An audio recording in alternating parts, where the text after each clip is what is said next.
Hola, ¿qué tal compañeros? Muy buenas tardes. Un gusto saludarlos una vez más a través de este medio, deseándoles lo mejor y solo lo mejor, así sea. Hoy vamos a continuar nuestra clase de Sagrada Escritura en esta materia que es Historia de la Salvación. Recordemos pues que es una de las materias básicas que tenemos que cumplir para tener una visión panorámica de lo que es la Sagrada Escritura. Vamos a comenzar nuestra clase no sin antes pues hacer nuestra oración. Hay mucho que agradecerle al Señor, particularmente pues el don de la vida, también agradecerle pues por todo aquello que nos ha dado sin merecerlo. Y del mismo modo también aprovechamos para pedirle perdón por aquellas faltas que hayamos cometido tanto de manera voluntaria o involuntariamente. Y para ello voy a hacer una oración que está tomada de este pequeño libro, Devocionario Católico, y la oración se titula Oración al comenzar una reunión de un grupo de oración. Nosotros pues de alguna manera vamos a estudiar la santa palabra de Dios. Nuestra oración dice así: en el nombre del Padre, del Hijo y del Espíritu Santo. Amén. Infunde en nosotros, Señor, el espíritu de inteligencia, de verdad y de paz, para que conozcamos de verdad lo que a ti te agrada. Que nuestro grupo sienta tu amor y la luz de tu espíritu. Haz que sintamos tu presencia entre nosotros y experimentemos en nuestros corazones la abundancia de tu gracia, de tu misericordia y de tu amor. Por Jesucristo nuestro Señor. Amén. Bien, pues vamos a comenzar nuestra clase. Ya cada uno de ustedes pues tiene su manual. Recuerden que este es el manual que estamos llevando, es el manual de Historia de la Salvación. Y vamos a comenzar en la página número 8, de nuestro manual, en el punto 1.1.2. Y vamos a hablar sobre lo que es el relato catequético de la creación. Ese sería el subtema. Repito, el relato catequético de la creación. Lo que comienza por aquí, el padre Chuy García, que es el autor de este manual, comienza diciéndonos lo siguiente: la narración que se nos ofrece de la creación no pretende darnos una enseñanza científica, sino catequizarnos, enseñarnos quién es Dios, quién es el hombre y qué es el mundo. Esto es muy importante porque a manera de advertencia se nos está diciendo pues lo que nosotros vamos a encontrar sobre todo en los primeros 3 capítulos del Génesis, y lo que nos dice ahí que no pretende darnos una enseñanza científica.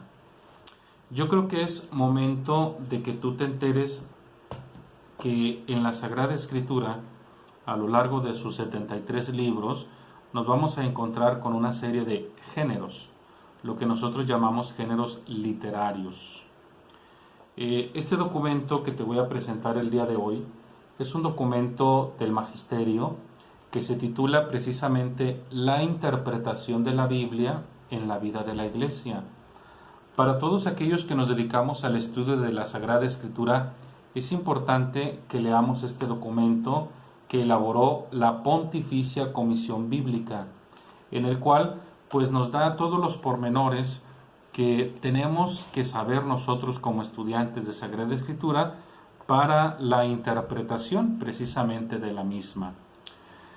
Yo les compartí ya de hecho este libro que tú tienes ya de manera electrónica. Espero que todos lo tengan y mucho mejor que lo hayan leído. Pero no sé si te diste cuenta ya en la página 208, viene el tema. En la página 208 dice: estudio de los géneros y formas literarias originales.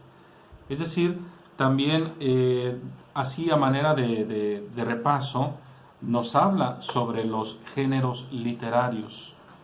Pero más aún, este librito que tengo por aquí, que es uno pues prácticamente de cajón, que me ha servido mucho en el estudio de la Sagrada Escritura, se titula El mensaje bíblico en nuestro tiempo. Ya es un libro ya viejo, pero su contenido es muy actual. Yo les voy a compartir lo que dice el capítulo 10, en la página 16, perdón, la página 16 y la página 17, para que entendamos lo que nos está tratando de decir aquí nuestro manual en la página 8, primer párrafo. Voy a leerles de manera textual lo que dice aquí este libro, página 16 y página 17. Dice: los géneros literarios en la Sagrada Escritura. Uno de los más importantes resultados a que ha llegado la ciencia bíblica moderna es la intuición de los llamados géneros literarios en la literatura bíblica. Como en todas las literaturas populares, también en la del Antiguo Testamento se dan los géneros más dispares. Junto a narraciones históricas se encuentran textos de leyes, proverbios e incluso relatos edificantes que son fruto de la imaginación. Actualmente está fuera de toda duda que el Antiguo Testamento no es una obra literaria de carácter unitario, compuesta según un único género literario. Por ejemplo, el género histórico. Aquí hay una cita del padre Luis Alonso Schockel, este biblista, sacerdote jesuita, dice: querer atribuir a toda la Sagrada Escritura, desde el Génesis al Apocalipsis, un carácter histórico unitario, sería tan equivocado como negar la historicidad o credibilidad de cualquier narración bíblica. Punto y seguido. Es preciso, pues, que tanto el hombre de estudio como el catequista bíblico dejen bien en claro si se trata realmente de la exposición de un acontecimiento histórico o si, como por ejemplo en la historia de Tobías, se trata de un relato creado con una intención ético-religiosa bien definida, adornado con datos geográficos e históricos con el fin de aumentar su credibilidad. Es de gran importancia, además, el conocimiento de las formas literarias con las que el escritor sagrado ha presentado su relato. Y aquí se nos cita, dentro del Magisterio de la Iglesia, un documento del Papa Pío XII. En su encíclica Divino Afflante Spiritu, Pío XII ha insistido en esto. Fíjense aquí, se está citando un documento del Magisterio de la Iglesia. ¿Qué dijo el Papa en aquel entonces? No es muchas veces tan claro en las palabras y escritos de los antiguos autores orientales como lo es en los escritos de nuestra época. Cual sea el sentido literal, pues lo que aquellos quisieron significar no se determina por las solas leyes de la gramática o de la filología, ni por el solo contexto del discurso, sino que es preciso que el intérprete vuelva, por decirlo así, aquellos remotos siglos del Oriente, y con la ayuda de la historia, de la arqueología, de la etnología y de otras disciplinas, discierna y distintamente vea qué géneros literarios, como dicen, quisieron emplear, y de hecho emplearon los escritores de aquella vetusta edad, pues no siempre empleaban las mismas formas y los mismos modos de decir que hoy usamos nosotros, sino más bien aquellos que entre los hombres de sus tiempos y lugares estaban en uso. Esto es lo que dice ese documento del Papa Pío XII. Ahora, también el Concilio Vaticano II ha aludido a los géneros literarios en la Constitución dogmática sobre la divina revelación, es decir, el documento que más de alguna vez hemos por ahí leído, la Dei Verbum. del 18 de noviembre de 1965. Fíjense lo que dijo ya ese documento. Para descubrir la intención del autor hay que tener en cuenta, entre otras cosas, los géneros literarios, para comprender exactamente lo que el autor propone en sus escritos. Hay que tener muy en cuenta el modo de pensar, de expresarse, de narrar que se usaba en tiempo del escritor y también las expresiones que entonces se usaban en la conversación ordinaria. Eso dice la Dei Verbum en el artículo número 12. Por lo tanto, dice, el especialista, hasta ahí dejo la cita de los documentos del magisterio, dice el autor de este libro,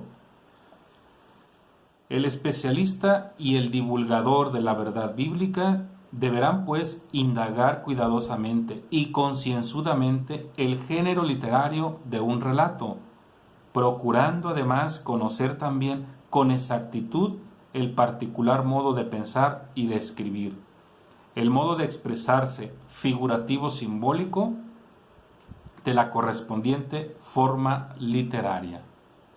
Entonces, no leerá la Sagrada Escritura, sobre todo el Antiguo Testamento, con los ojos y la mentalidad de un europeo moderno, ni caerá en el frecuente y peligroso error de interpretar demasiado literalmente los antiguos textos, sino que adquirirá más bien una particular perspicacia para penetrar en el estilo sublime e imaginativo de los escritores orientales.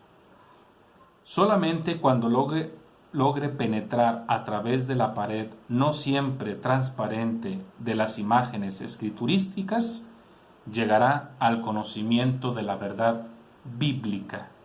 Hasta aquí lo que quería leerles de este libro que se llama El mensaje bíblico en nuestro tiempo. ¿Por qué quise leerles estos extractos de este libro? Por lo que dice nuestro manual aquí en el primer párrafo de la página 8. Vamos a hablar del relato de la creación, que está en el Génesis capítulo 1 y capítulo 2, que tú debiste de haber leído ya.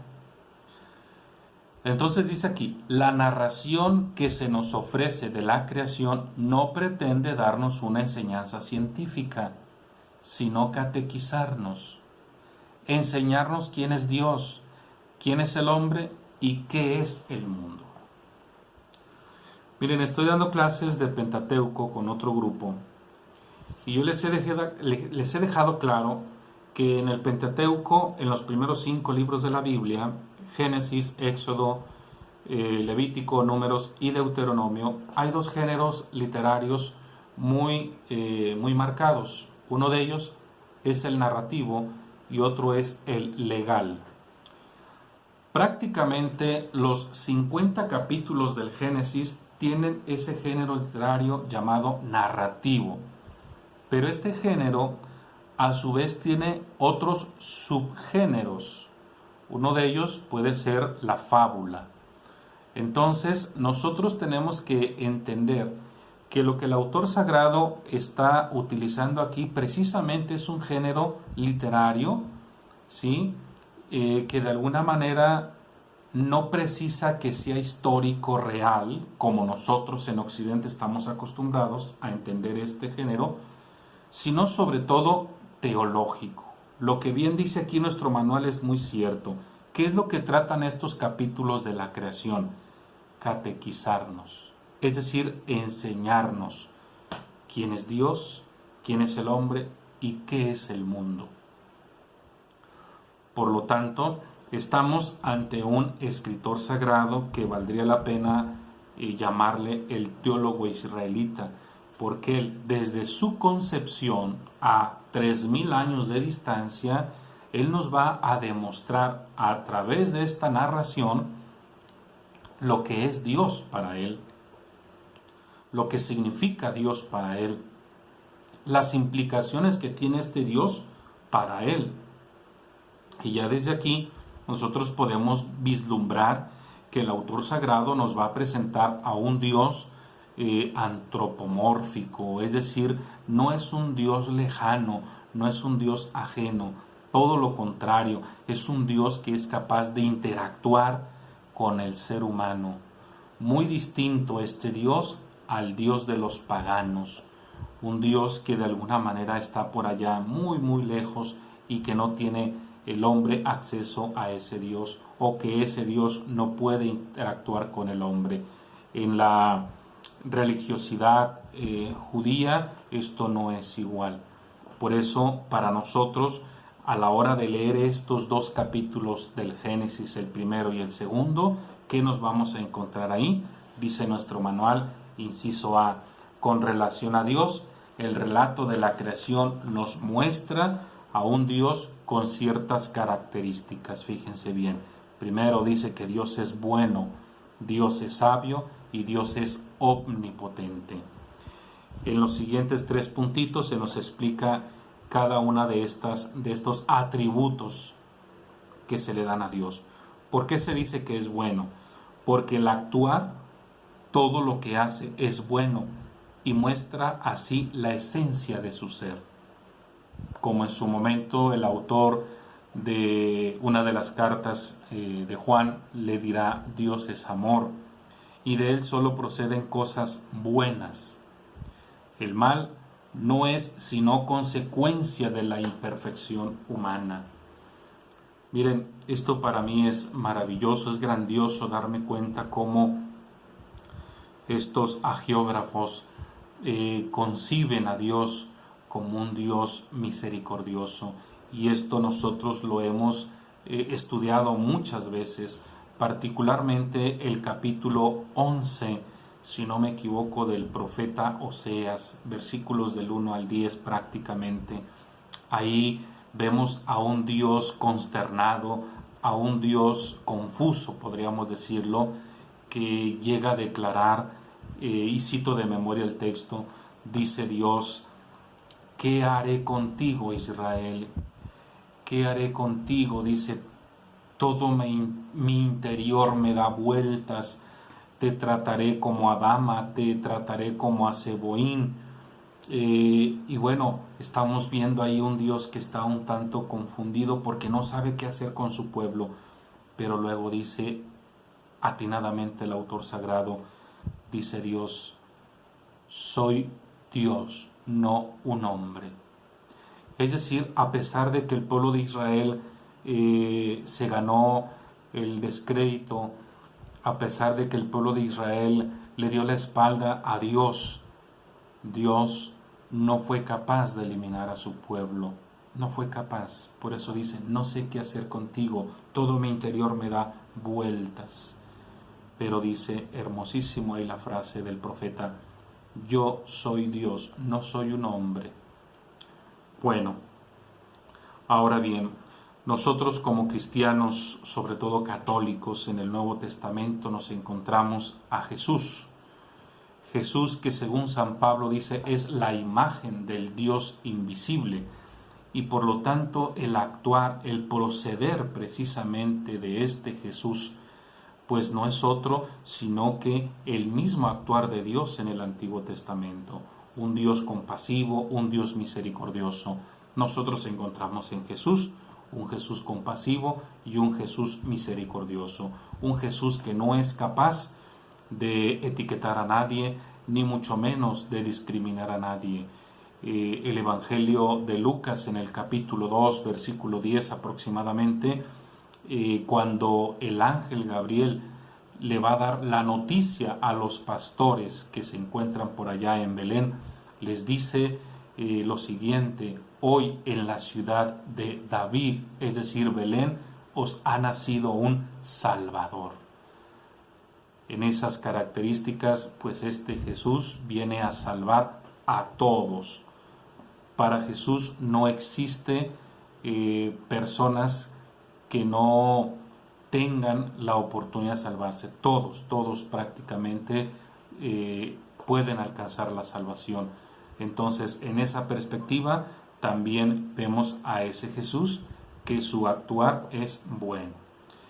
Y lo que es muy cierto, dice, el mal no es sino consecuencia de la imperfección humana. Evidentemente, nosotros ya estudiamos el libro de Proverbios, y el libro de Proverbios nos dice algo muy muy interesante. Quiero recordar ese pasaje bíblico.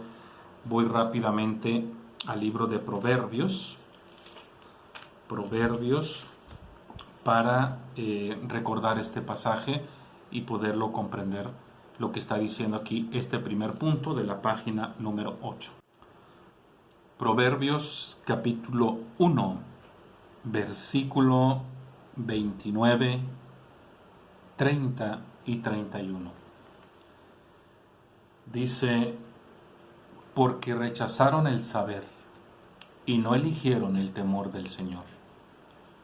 Como no aceptaron mis avisos y despreciaron mis advertencias, comerán el fruto de sus acciones, y de sus propios planes quedarán hartos.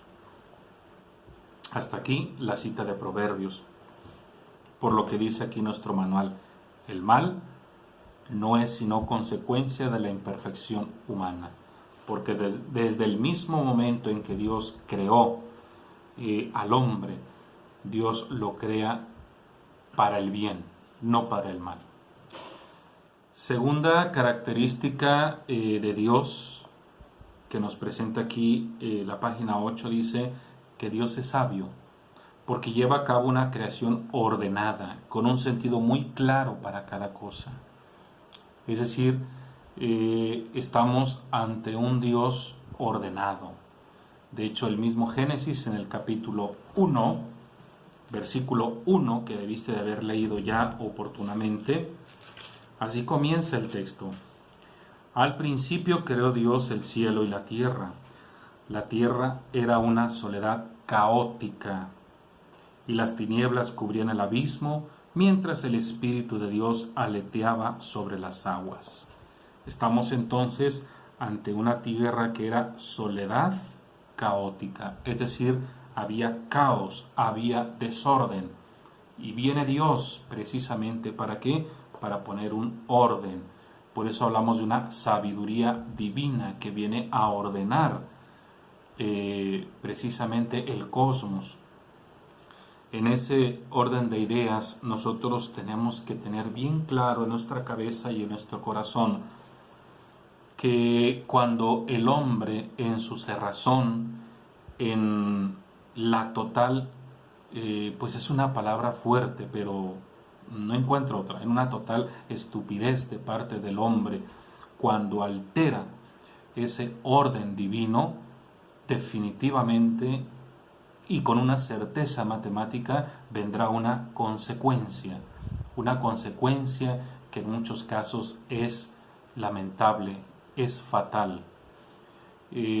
Ustedes y yo somos testigos posiblemente de una toma de decisión mala, y obviamente tal vez estamos hoy pagando esas consecuencias por no seguir a lo mejor un orden o una ordenanza divina, podría ser el caso, ¿no?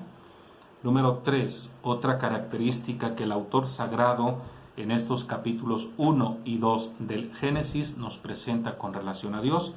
Dice que Dios es omnipotente, porque basta que diga una cosa y se hace. Dios dijo que haya luz, inmediatamente hubo la luz. Dios dijo que se haga esto, inmediatamente se hizo. ¿Por qué? Porque desde esa perspectiva el autor sagrado concibe esa omnipotencia de Dios.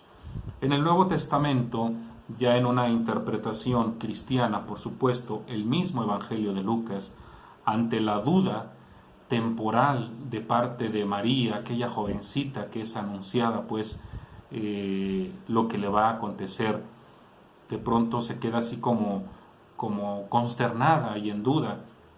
Y es el momento en el que el arcángel Gabriel le dice: mira, tu parienta Isabel, esa mujer ya de edad avanzada, está embarazada. Y enfatiza, porque para Dios nada es imposible. Lo triste del caso es que nosotros, con toda esta doctrina cristiana que hemos tenido a lo largo de nuestra vida, sigamos pensando, sigamos creyendo que el poder de Dios es limitado. Eso es totalmente absurdo. Pues bien, tenemos un recuadrito aquí, un recuadrito muy pedagógico, dice aquí, para seguir reflexionando, dice, ¿cuál es el concepto que tenemos sobre Dios? O sea, ¿es solo un concepto o una experiencia de Él? Porque para muchos solo es eso, un concepto. Nosotros tenemos que dejar en claro que Dios es una experiencia. Ya estudiamos las cartas de Pablo, por lo menos las llamadas cartas eclesiológicas o pastorales, y en estas cartas dejamos en claro que para poder entender la propuesta paulina, la teología paulina, pues primero tendríamos que comprender al personaje, y dijimos claramente que ese camino de Jerusalén a Damasco, Saulo tuvo una experiencia, no tanto una visión. Pablo tuvo precisamente una experiencia con Cristo resucitado, y en base a esa experiencia su vida se vio transformada totalmente. Por eso para nosotros es muy importante discernir para poder saber si lo que yo creo de Dios es un simple concepto o es una experiencia de Dios. Y se nos pone un ejemplo aquí en el recuadrito, dice, Job dice que lo conocía de oídas hasta que un día se le manifestó y tuvo una experiencia de él.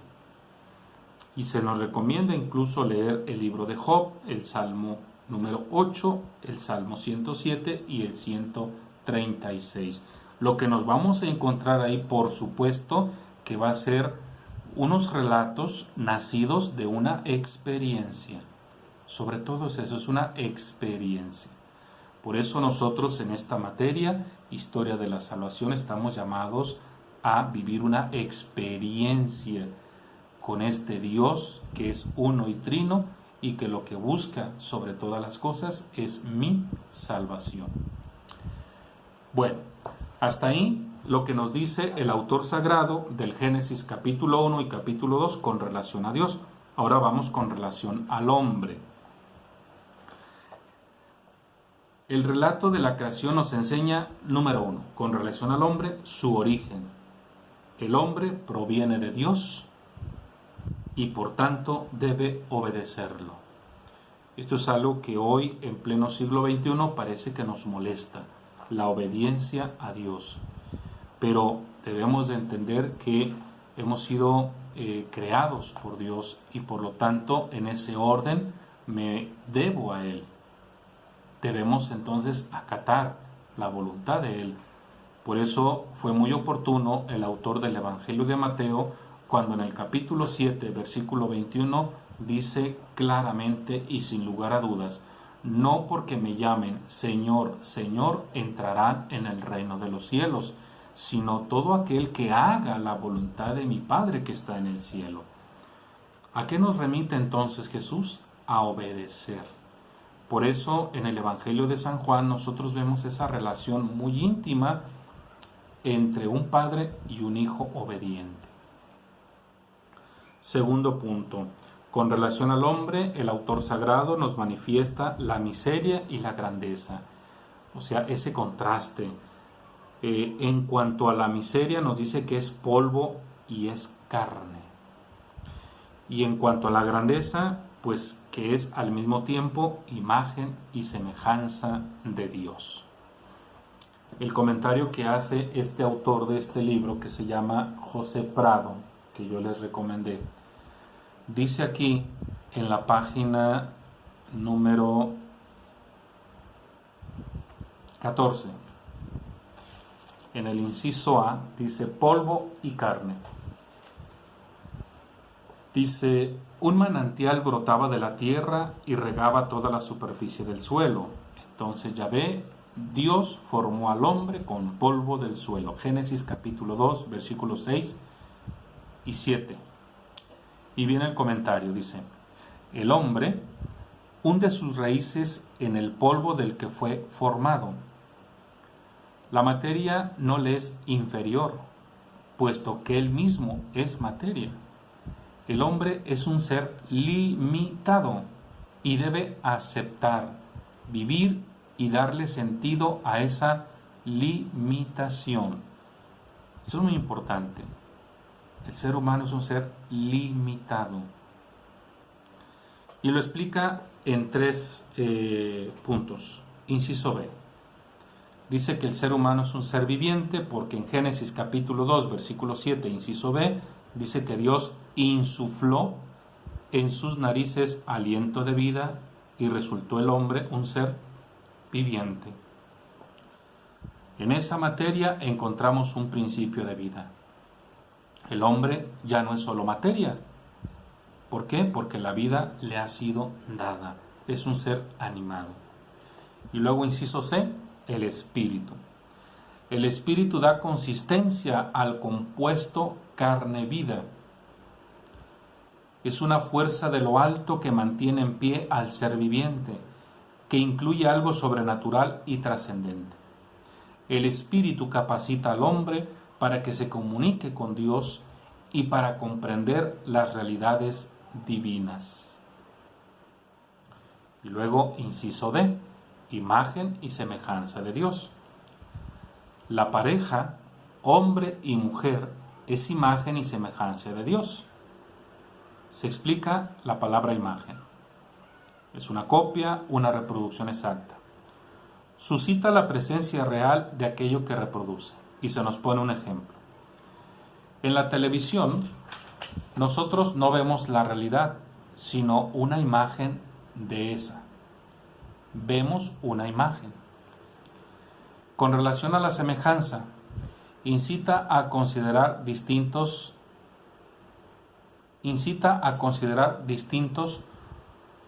dos elementos que se parecen. Por ejemplo, Andrés y Pedro se asemejan entre sí por ser hermanos, pero son distintos el uno del otro. El hombre y la mujer son la representación visible de Dios, es decir, son la imagen, pero al mismo tiempo son diferentes de Él, de Dios. El ser humano no es Dios. Siendo imagen de Dios en el mundo, proyecta la vida divina en este mundo. Por eso, para comprender a fondo nuestra realidad, debemos buscar las raíces de nuestro ser en Dios mismo. Eso es muy importante que está diciendo aquí. Siendo imagen de Dios en el mundo, o sea, el hombre y la mujer son imagen de Dios en el mundo, tenemos pues que proyectar la vida divina en este mundo. Esto es lo que nos comenta el autor de este libro. El hombre pues es imagen y semejanza de Dios. ¿Qué quiere decir? Bueno, que ha sido creado por Dios, pero no es igual a Dios. Inciso, siguiente punto, su complementariedad. Dice, macho y hembra los creó. El hombre no puede vivir aislado. Se señala al mismo tiempo su origen divino, la unidad e indisolubilidad del matrimonio. Si bien es cierto, cuando nosotros leemos ese relato de la creación en el capítulo 2, nos encontramos pues con que el hombre, una vez que ha sido creado, luego se van a crear los animales, y entonces Dios le dará la tarea de interactuar con los animales, pero se da cuenta que no puede interactuar y entonces por ello crea a la mujer. ¿Por qué? Porque es con ella con la que el hombre podrá entonces establecer una unidad. Por eso dice aquí, hay una complementariedad. Macho y hembra los creó. Esto es muy importante que se entienda, pues, porque de pronto nosotros tendemos a confundir esto. Tanto el hombre como la mujer tienen la misma dignidad. De ahí que el autor sagrado, utilizando un género literario, plástico en este caso, nos presente a un Dios cirujano, ¿sí?, que aletarga a Adán y en ese sueño le hace una cirugía estética, diríamos, y le saca una costilla y de ahí forma a la mujer. Si te fijas, la imagen es muy clara, no fue de la cabeza, no fue de los pies, de donde Dios tomó hueso para formar a la mujer, sino fue de la costilla, algo que está pegado al corazón. Esto, naturalmente, en sentido figurado, el autor sagrado nos quiere dejar en claro esa dignidad del hombre y de la mujer son iguales. Si en la actualidad no se ha respetado, eso es por el egoísmo del hombre sobre la mujer. Pero al principio, Jesús lo dijo, no era así. Y bueno, otro punto, el último, ¿cuál es la tarea que tiene el hombre y la mujer? Les pide que se multipliquen y que sometan la tierra, procurando desde luego llevar a la creación a su mejoramiento. En otras palabras, a la construcción del reino de Dios. Es decir, nosotros aquí en este mundo tenemos una tarea. ¿Cuál es? Multiplicarnos. Multiplicarnos es decir que Dios está a favor del sexo, no está en contra. Lamentablemente, cuando se altera, en este caso, pues viene una consecuencia. Dios está a favor del sexo, por supuesto, pero en el contexto que se debe de tener. No por nada la Iglesia, como madre, nos aconseja pues que esto se debe de llevar solo pues en el seno marital. Las relaciones fuera o antes, más bien dicho, del matrimonio son penadas dentro de la Iglesia cristiana católica, pero no porque lo esté imponiendo, sino porque hay un orden divino. Si tú alteras este orden, viene una consecuencia. Además, con relación a la tierra, hay que someterla, pero someterla en el buen sentido de la palabra, es decir, cuidarla, ¿verdad? Cuidarla porque de alguna manera pues es el lugar donde nosotros vivimos, convivimos. Y por último, que llevemos al mejoramiento, es decir, a la construcción del reino de Dios aquí en la tierra. Y el último punto, que es el inciso C, recuerda que ya comenzamos el inciso A, ¿quién es Dios? Inciso B, ¿quién es el hombre? Y ahora, ¿qué es el mundo? Se nos enseña que está al servicio del hombre y que tiene que ser llevado a su máxima expresión.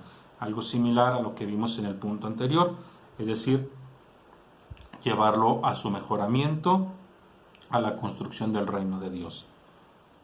Pero aquí se nos habla sobre todo del cuidado de la tierra. ¿Por qué? Porque Dios nos lo ha dejado, por supuesto, pero que esta tierra que estamos pisando es un ser vivo que de alguna manera siente, y que si nosotros no lo cuidamos, entonces vendrá una alteración, como lo estamos viviendo, a ese ecosistema, y entonces tendremos dificultades. ¿Cuál es la máxima expresión que se nos pide? Cielos nuevos y tierra nueva. Y además se nos advierte, no es por tanto la morada definitiva del hombre. Ya lo habíamos anotado en la clase anterior, que aquí solo estamos de paso. Pero mientras que residimos en esta tierra, nosotros tenemos que cuidarla. Hay una encíclica bellísima del Papa Francisco, Laudato Si, el cuidado de la casa común, si no me equivoco, para que pues por ahí le des una leída. Y es interesante cómo nos exhorta el Papa Francisco a que nosotros como responsables cuidemos pues precisamente el mundo en el que estamos viviendo. Y el último puntito dice que todo lo que Dios ha hecho es bueno. Esto lo podemos constatar. De pronto quedaremos nosotros sorprendidos al ver algo que escapa a lo mejor a nuestra inteligencia, pero debemos de considerar que es creación de Dios y que todo lo que Dios ha creado es bueno. Pues bien, hasta aquí le vamos a dejar a la materia de introducción a la Biblia Con esto se supone que nosotros ya vimos el capítulo 1 y el capítulo 2 del Génesis. Ahora nos vamos a adentrar al capítulo 3 para que te lo leas y la próxima clase puedas estar en contexto porque vamos a hablar de la caída. Así que bueno, pues muchísimas gracias por tu atención. La próxima semana, bueno, pues continuamos con esta materia de historia de la salvación y será en la página 9 y siguientes. Gracias y nos vemos en la próxima sesión.